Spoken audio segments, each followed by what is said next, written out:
अच्छा साहब, तकरीर खत्म हो गई, बातचीत खत्म हो गई, हुसैन ने बुनियाद रख दिया, हुसैन ने अपना घर लुटा दिया, हुसैन को जो कुछ बचाना था बचा लिया, दीन को बचा लिया, दीन को पनाह दे दी, ला इलाहा की बुनियाद रख दी, दीन को मजबूत कर दिया, मुस्तहकम कर दिया, सब कुछ कर दिया। अल्लाह ने हुसैन से सारा काम ले लिया।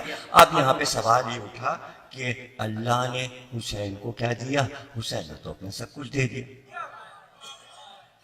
अब ये तो रुबाई से अलग की बात है। रुबाई में जो कुछ उन्हें कहना था वो कह गए, उन्होंने शरह कर दी हुसैन मिन्नी व अना मिनल हुसैन की। ये तो हमारी आपकी बात है।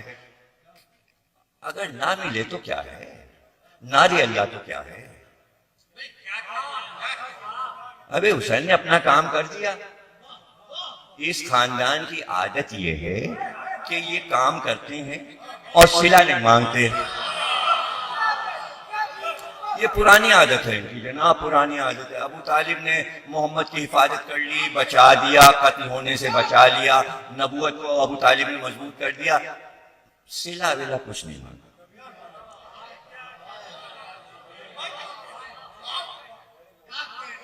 हाशिम ने अपने जमाने में अपना काम कर दिया था, मक्के वालों को खिला दिया पिला दिया, सब सिला। अब्दुल मुत्तलिब ने अपना काम कर दिया था, हज को मजबूत बना दिया, ये कर दिया, प्यासों को पानी पिला, सिला।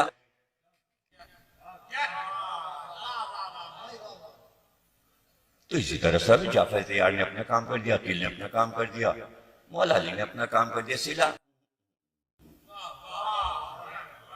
वो तो अंबिया थे कि जो कहते थे अजर दे। नूह ने कहा अजर दे, तो सरकार ने भी कहा अजर दे। सरकार ने कहा अजरन, अगर देना है तो मोहब्बत दे दो। अब इससे सस्ती उजरत क्या मांगी जाती कि जिसमें पैसे देने में, मोहब्बत करने में क्या पैसे खर्च होते हैं? कौन सी दौलत दिरहम दीनार कुछ भी तो नहीं खर्च होता। दे दो मोहब्बत दो, ना दो।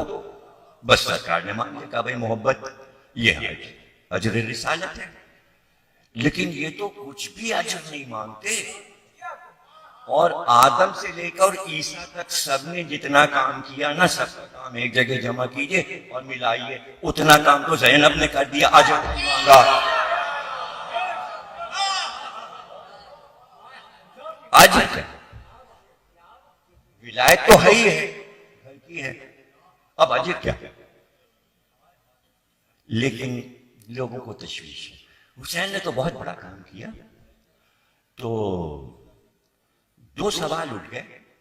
एक तो ये उठ गया सवाल कि भाई हुसैन जो है फख्रे अंबिया के नवासे थे और सब कुछ इख्तियार में था और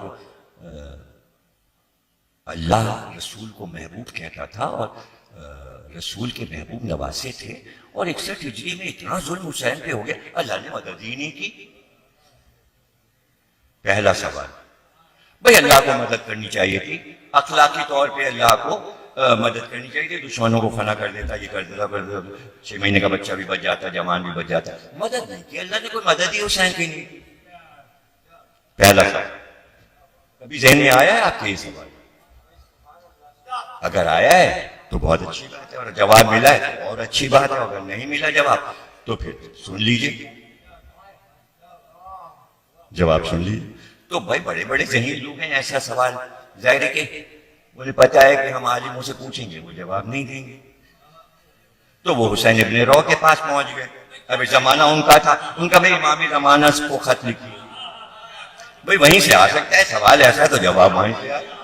हुसैन इब्ने रौ ने खत लिखा और इमाम ज़माना से कहा कि ये आपके जो शिया हैं और नहीं भी हैं, अगर बादल पूछ रहे हैं ये और ये कह रहे हैं कि ये हुसैन की मदद अल्लाह ने क्यों नहीं फरमाई आशूर के दिन? बेकसो तना हुसैन खड़े हैं और अल्लाह के प्यारे नबी के प्यारे नवासे थे, और प्यारे नवासे की मदद उधर से नहीं आ रही। इमाम ने जवाब लिखा, कहा हुसैन इब्ने रौ, हमारे चाले वालों को जवाब दो, इनको बताओ, इन्हें बताओ कि भाई बात यह है कि अली ने, हमारे दादा ने जरा सा इख्तियार दिखा दिया था नहरवान में, तो कुछ बंदे उनको खुदा कहने लगे। हम लोग अपने इख्तियार को इसलिए महदूद रखते हैं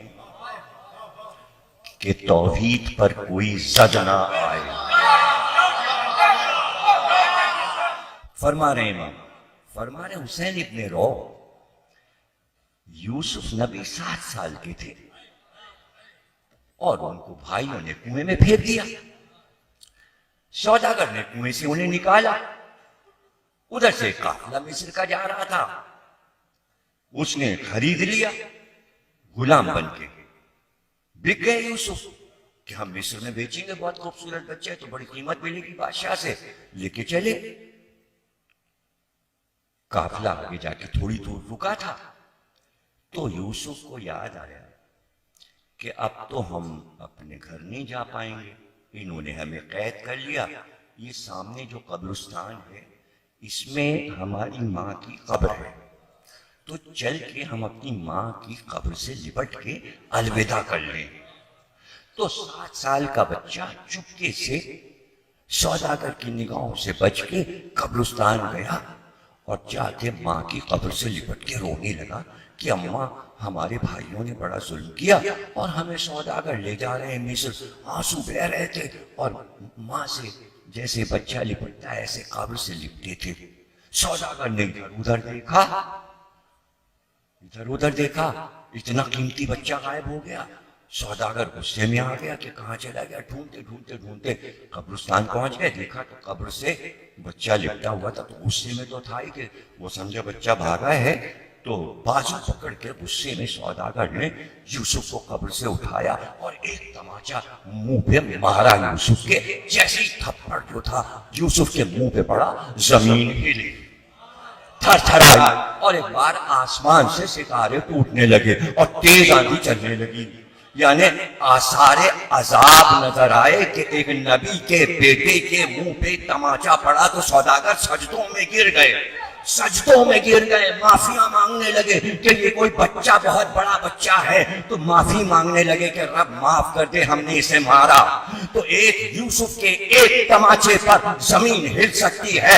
यूसुफ तो याकूब के बेटे थे, हुसैन तो मोहम्मद के बेटे थे। अगर इशारा कर देते जमीन फट जाती, आसमान गिर जाता। यूसुफ से बुलंद थे, मगर वही मुसलमान सजदों में गिर के कहते, पहचान गए, हुसैन तुम ही खुदा हो, हुसैन तुम ही खुदा हो। रह गए।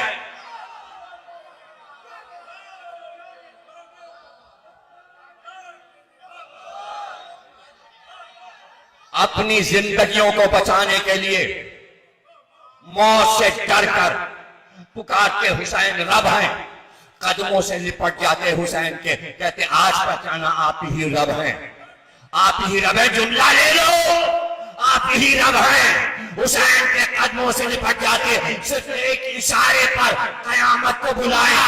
वो यजीद का तख्त